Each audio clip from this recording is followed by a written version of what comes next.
Hi, my name is Beth Hiley here for Board Game Geek, and we are at Gen Con 2013. And for the last of our Queen games, Keith Bloom and Patrick Whalen have brought us the new expansion to Kingdom Builder, Crossroads, which I will put in front of my face for a moment.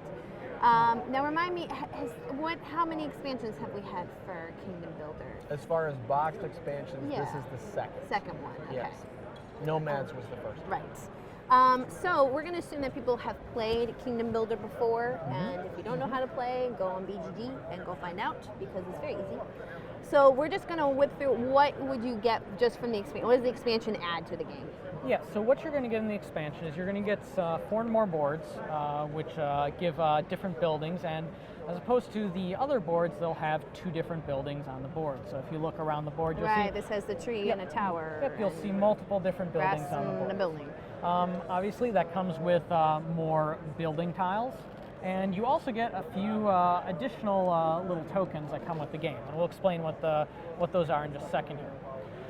So as far as these tokens go, these 3 are pretty similar, so we'll show those 3 first. These 3 right here will allow you, like some of the other tokens, to place an additional settlement from your supply onto the board. Forest, canyon, or you draw a new terrain tile from the deck and place it there. So these allow you, pretty simple, to place an extra one onto the board. Next we have our Crossroads right here. What the Crossroads allows you to do is it allows you to draw. So it'll allow you to draw, instead of just 1 card, it'll allow you to draw 2 cards at the end of your turn. So you get to choose which terrain type you want to use. Which can be huge. So you take one, you play it, and then the other one gets discarded and shuffled back into the pile.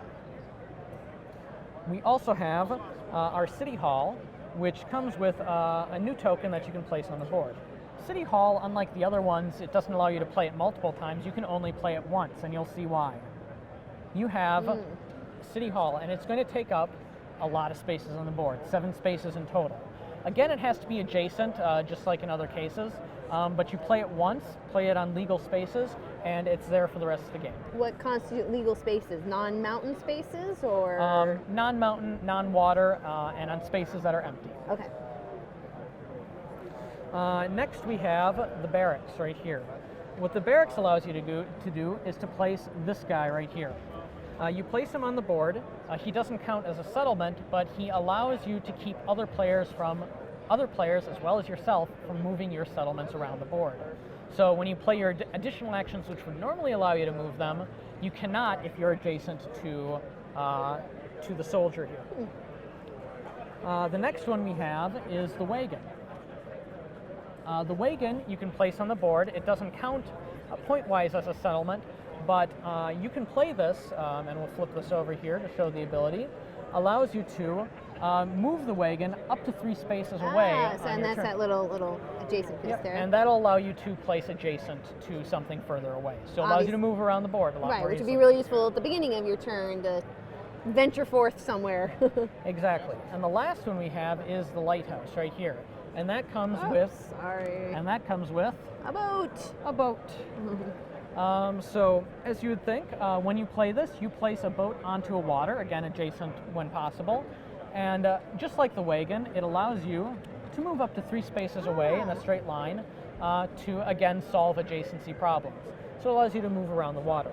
So now, like, if this were the case, scooch this up a little bit, let's say my boat was here, because I'm limited to being in a straight line, I could only move 1 in either direction. Exactly. The only way you can move more than 1 is this way, right? Okay.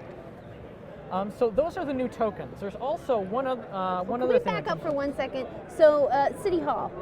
So it just counts as that many houses in your color? Exactly. So that's why they come in a variety of color shapes. Got it. So it's that many settlements of that type. All right. Okay. Sorry. New cards. So new cards, and these are victory conditions for any game that you play with the new set.